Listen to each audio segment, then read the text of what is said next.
Watchman Nee, Crucified Life.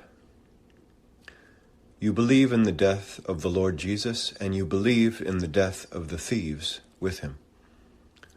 Now what about your own death? Your crucifixion is more intimate than theirs. They were crucified at the same time as the Lord, but on different crosses, whereas you were crucified on the selfsame cross as he, for you were in him when he died. How can you know?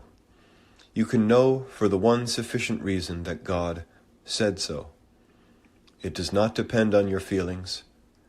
If you feel that Christ has died, he has died. And if you do not feel that he has died, he has died. If you feel that you have died, you have died. And if you do not feel that you have died, you have nevertheless, just as surely, died. These are divine facts. That Christ has died is a fact. That the two thieves have died is a fact.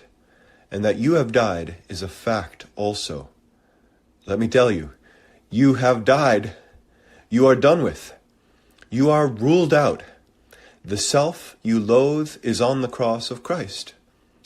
And he that is dead is freed from sin. Romans 6:7, Amplified.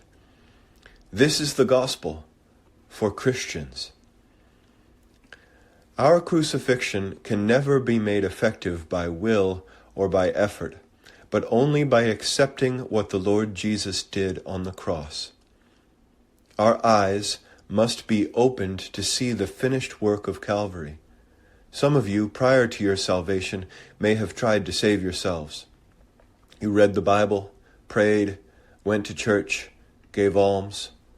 Then one day your eyes were opened and you saw that a full salvation had already been provided for you on the cross. You just accepted that and thanked God, and peace and joy flowed into your heart. And now the good news is that sanctification is made possible for you on exactly the same basis as that initial salvation. You are offered deliverance from sin as no less a gift of God's grace than was the forgiveness of sins. For God's way of deliverance is altogether different from man's way. Man's way is to try to suppress sin by seeking to overcome it. God's way is to remove the sinner. Many Christians mourn over their weakness, thinking that if only they were stronger, all would be well. If we are preoccupied with the power of sin and with our inability to meet it, then we naturally conclude that to gain the victory over sin, we must have more power. But this is altogether a fallacy. It is not Christianity. God's means of delivering us from sin is not by making us stronger and stronger, but by making us weaker and weaker.